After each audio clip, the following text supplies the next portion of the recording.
Hello दोस्तों, मोनोट्रोल academy में आपका स्वागत है। तो आज की जो हमारी वीडियो है वाइटल साइंस है। वाइटल साइन के बारे में पढ़ने वाले हैं कि इसके अंदर बेसिकली कौन कौन से वाइटल साइन के अंदर हमारे ट्रीटमेंट्स आते हैं या फिर क्या क्या हम इसमें देखते हैं। ठीक है, सो बेसिकली जो वाइटल साइन टॉपिक है ये जनरली जो हमारी हेल्थ के जो भी है, हमारा बॉडी टेम्परेचर है, हमारे पल्स रेट है, हमारे हार्ट रेट है, रेस्पिरेटरी हमारा रेट है, जो भी है ये सारे इसमें इंक्लूड होते हैं हमारे वाइटल साइन में। सो बेसिकली वाइटल साइन होता क्या है इसके बारे में पढ़ते हैं। So vital sign are measurement of the body most basic functions. So vital sign क्या करता है, हमारी बॉडी के जो बहुत बेसिक से फंक्शंस होते हैं उसको मेजर करने में हमारी हेल्प करता है। The 4 main vital science routinely monitored by medical professionals and health care providers include the following. So basically क्या है, हम यहाँ पर 4 टाइप्स के मेन वाइटल साइन पढ़ेंगे जो हम मेडिकल लाइन में प्रोफेशनली करते हैं। ठीक है, सो फर्स्टली हमारा आता है body temperature. Body temperature friends आप जानते हैं कि हमारा बॉडी टेम्परेचर जो होता है कितने से कितना होता है। ठीक है, फ़ारेनहाइट में उसे मेज़र करते हैं और जो हमारा सेल्सियस में हमारा बॉडी टेम्परेचर मेज़र करते हैं और जो हमारा फीवर होता है वो फ़ारेनहाइट में मेज़र करते हैं। सो पल्स रेट, इसके अंदर पल्स रेट भी देखा जाता है। हमारा जो पल्स रेट कर रहा है, अगर बाई चांस पल्स रेट आपका हाई हो जाता है तो किसी डिजीज़ कंडीशन में होता है, और पल्स रेट अगर लो हो जाता है तो वो भी कोई डिजीज़ कंडीशन ही होती है। Respiration rate, rate of breathing, जो हम सांस ले रहे हैं उसकी रेट क्या है, एंड ब्लड प्रेशर क्या है। ठीक है, so vital sign are useful is in detecting और monitoring medical problems. So basically क्या है, जो ये वाइटल साइन है ये बेसिकली क्या करता है, हमें हेल्प करता है कि मॉनिटर करने में, डिटेक्ट करने में कि कोई डिजीज़ हुई है या नहीं हुई है। ठीक है, कोई मेडिकल प्रॉब्लम तो नहीं है, मेडिकल प्रॉब्लम्स को डिटेक्ट करने में हेल्प करता है। So vital sign can be measured in a medical setting at home, at site of medical emergency और एल्सवेयर। सो वाइटल साइन क्या है, हम कहीं भी मेज़र कर सकते हैं, चाहे वो आपकी मेडिकल सिटिंग हो, आप किसी हॉस्पिटल्स में हैं, या फिर आप घर पे हैं, घर पे भी कर सकते हैं, at the site of medical emergency के टाइम पे भी कर सकते हैं, और एल्सवेयर आप कभी भी कहीं भी ईजिली कर सकते हैं। सो इसका बेनिफिट ये है। सो फर्स्ट हम पढ़ने वाले हैं फ्रेंड्स बॉडी टेम्परेचर के बारे में। सो वाइटल साइन में सबसे फर्स्ट आता है हमारा बॉडी टेम्परेचर।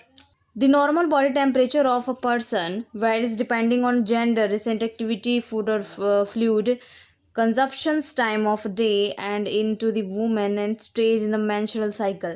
so basically क्या है फ्रेंड्स, बॉडी टेम्परेचर जो है कई सारे साइंस और सिम्टम्स पे भी डिपेंड करता है। so basically ये जेंडर पे भी डिपेंड करता है, जो डिपेंड ऑन जेंडर, मेल है तो अलग टेम्परेचर होगा, फीमेल है तो अलग टेम्परेचर होगा। एंड रिसेंट एक्टिविटी, आपने कोई ऐसी एक्टिविटी की है, फिजिकल एक्टिविटी है की है जिसकी वजह से आपका बॉडी टेम्परेचर काफ़ी हाई हो गया है, या फिर आपने कहीं सफ़र किया है, धूप में सफ़र किया है तो आपकी टेम्परेचर हाई हो गई, या फिर जो वुमेन्स है उसका मेंस्ट्रुअल साइकिल चल रहा है, उसकी बॉडी टेम्परेचर कुछ और होगी। ठीक है फ्रेंड्स, तो ये क्या करता है, बॉडी टेम्परेचर उस पर डिपेंड करता है रिसेंटली आपने क्या वर्क किया है। The normal range of temperature is considered to be from 36 degree celsius to 38 degree celsius. So अगर हम बात करें नॉर्मल बॉडी टेम्परेचर की तो 36 से 38 के बीच का होता है नॉर्मल रेंज, यानी 37 degree Celsius. When body temperature is reduce it is called hypothermia, generally less than 35 degree Celsius. अगर आपका बॉडी टेम्परेचर जो है 35 डिग्री सेल्सियस से कम हो रहा है तो हम इस डिजीज़ कंडीशन को हाइपोथर्मिया भी कहते हैं। So most temperature above 41 degree Celsius are due to hyperthermia, यानी जनरली मोर देन कितना, 38 डिग्री सेल्सियस। अगर 38 डिग्री सेल्सियस से ज़्यादा हो जाता है आपका बॉडी टेम्परेचर तो उसे हाइपरथर्मिया भी कहते हैं। Through fever can be also raise the temperature to the level at the time of should be considered. So जब आपको फीवर लगता है तो उस टाइम पे भी क्या होता है, जो आपका बॉडी टेम्परेचर लेवल है वो काफ़ी हाई हो जाता है। सो फ्रेंड्स अब हम बात करें पल्स रेट की। सो पल्स रेट के अंदर क्या है, the pulse rate is measurement of the heart rate. So pulse rate क्या है, क्या मेज़र करता है, हमारे हार्ट रेट को भी मेज़र करता है। और the number of times of heart beat per minute, यानी हमारे जो हार्ट है कितने पर मिनट पर बीट करती है। ठीक है, as the heart pushes blood through the arteries expand and contract with the flow of the blood। यानी क्या होता है, जो हार्ट होता है बेसिकली क्या करता है, पुश करता है ब्लड को, ठीक है, आर्टरी में। सो आर्टरी से जो ब्लड सर्कुलेट होता है वो क्या करता है, फ्लो करता है ब्लड को, और ब्लड क्या करता है, आर्टरी के थ्रू फ्लो होता है। ठीक है, वो पूरी बॉडी में सर्कुलेट होता है। Taking a pulse not only measure the heart rate but also can detected of the following. क्या क्या डिटेक्ट करता है ये? हार्ट राइथम, हार्ट हमारा किस तरह से फंक्शन कर रहा है, strength of the pulse, pulse की स्ट्रेंथ कितनी है, जो ब्लड है उस ब्लड की स्ट्रीम को किस तरह से वो पास आउट कर रही है आर्टरी से। The normal pulse for healthy adult range from the 60 to 100 beats per minute. यानी जो नॉर्मल हार्ट रेट की बात करें तो कितनी बीट करती है? 60 to 100 पर मिनट पे, ठीक है। The pulse range increase with exercise, illness, injury and emotions. So basically क्या है, जो पल्स रेट है वो इंक्रीज भी हो सकती है। किस केस में? अगर आप बीमार हैं तो आपका पल्स रेट काफ़ी हाई हो जाएगा, आपको कहीं इंजरी हुई है तो आपका पल्स रेट काफ़ी हाई हो जाएगा, अगर आप किसी इमोशन से गुजर रहे हैं तो उस टाइम पे भी आपका क्या होगा, आपका पल्स रेट काफ़ी हाई हो जाता है। फीमेल्स एज, जो फीमेल की एज होती है 12 साल, ठीक है, in general we have the faster heart rate than do males. So क्या होता है, जो 12 साल की फीमेल्स होती हैं उनका जो हार्ट रेट होता है, पल्स रेट होता है, वो काफ़ी ज़्यादा हाई होता है अकॉर्डिंग टू मेल में, ठीक है। सो एथलीट्स जो होते हैं फ्रेंड्स, आपने एथलीट्स देखा होगा काफ़ी बहुत तेज़ी से रन करते हैं, तो अगर हम इतनी तेज़ी से भागें तो हमारा जो पल्स रेट होगा वो काफ़ी हाई हो जाएगा और हमारे लिए वो एबनॉर्मल कंडीशन हो जाएगी। बट जो एथलीट्स होते हैं जो दौड़ते रहते हैं, उनकी प्रैक्टिस होती है, सच एज रनर होते हैं, भागते रहते हैं, so who do the lot of cardiovascular conditioning, ठीक है, इनका कार्डियोवास्कुलर कंडीशनिंग होते हैं, may have heart rate near 40 beats, यानी इनका 40 बीट्स पर मिनट होता है इनका हार्ट बीट। इसमें क्या होता है कि इनको ना एक्सरसाइज करने का एक्सपीरियंस हो जाता है, जिसकी वजह से क्या होता है, इनका जो हार्ट रेट है ये 40 तक ही रहता है। How to check your pulse, यानी आप अपने पल्स को किस तरह से चेक कर सकते हैं, मैं आपको बताने जा रही हूँ। So using the first and second fingerprints, आप फर्स्ट और सेकेंड फिंगरप्रिंट को चूज करेंगे and press firmly but gently of the arteries until you feel a pulse.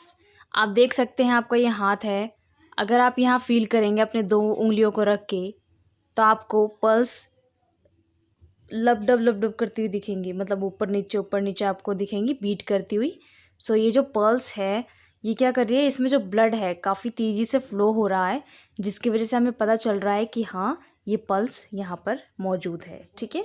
So basically क्या है इसमें, being counting the pulse when the clock second hand in 1 the 12।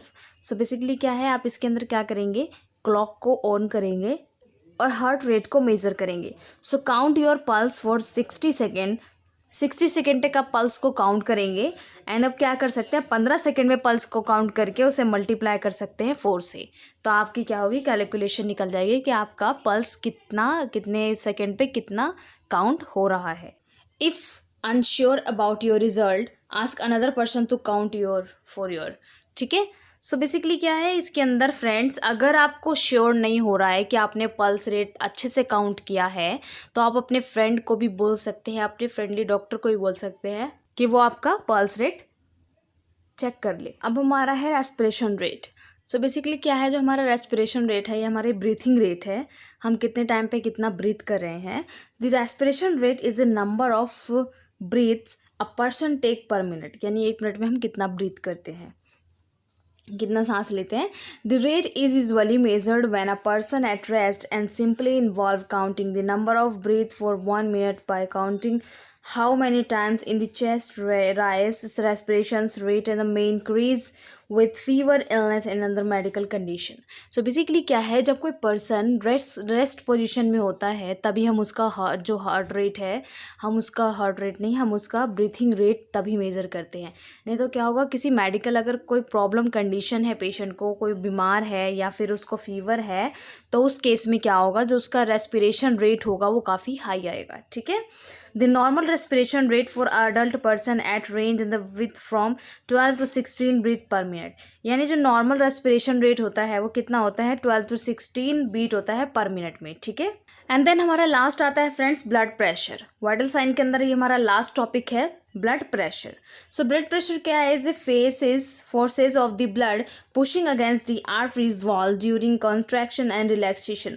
So basically क्या, जो during जो heart होता है हमारा, वो क्या करता है, ब्लड को पंप करता है, वो लब का साउंड करता है, वो क्या करता है, ब्लड को पंप करता है आर्टरी में, ठीक है। तो आर्टरी से जो ब्लड फ्लो होती है काफ़ी हाई स्पीड में होती है, तो जो हार्ट रेट होता है, जो उसका कॉन्ट्रैक्शन और रिलैक्सेशन का जो प्रोसेस है हार्ट का, वो क्या करता है उसमें, each time of heart beat it pump blood into the arteries resulting in the highest blood pressure at the heart contract, ठीक है। सो बेसिकली क्या है, जब हार्ट जो है ब्लड को काफ़ी तेज़ी से पंप करता है, तो वहाँ पे क्या है, हम ब्लड प्रेशर मेज़र करते हैं कि वो कितनी तेज़ी से हार्ट को ब्लड को फ्लो कर रहा है।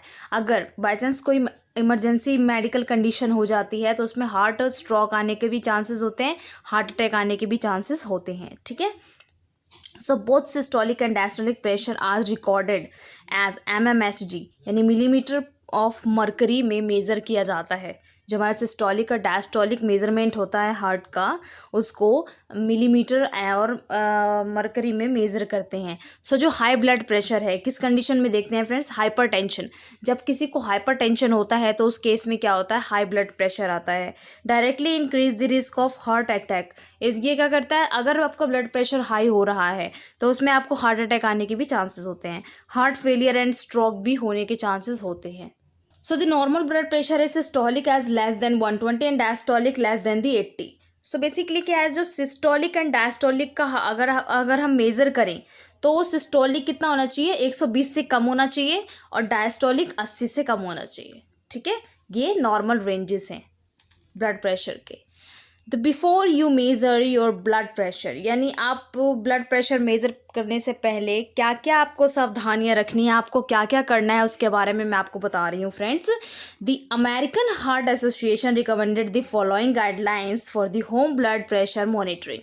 सो क्या है, बेसिकली आजकल तो बहुत ही नॉर्मल हो गया है, सबके पास ब्लड प्रेशर, ग्लूकोज वगैरह की मशीनें होती हैं घर पे, वो अपना मेज़रमेंट खुद कर सकते हैं, ठीक है। सो क्या क्या अमेरिकन हार्ट एसोसिएशन के थ्रू हम ये जो गाइडलाइंस बनाई गई हैं, इसके थ्रू क्या क्या करना है मैं आपको वो बता रही हूँ। सो डोंट स्मोक और drink coffee for 30 minute before taking your blood pressure. अगर आप अपना घर पे ब्लड प्रेशर मेज़र कर रहे हैं तो 30 मिनट पहले आपको कोई भी स्मोक नहीं करना है और कॉफ़ी नहीं पीनी है, ठीक है friends. So go to the bathroom before the test, यानी अगर आप टेस्ट करने जा रहे हैं तो उससे पहले आप वॉशरूम से हो आइएगा, ठीक है, आपको फ्रेश होना है। The relax for 5 minute before taking the measurement, और मेजरमेंट लेने से पहले 5 मिनट आपको रिलैक्स होकर बैठना है, उसके बाद ही आपको मेजरमेंट लेनी है।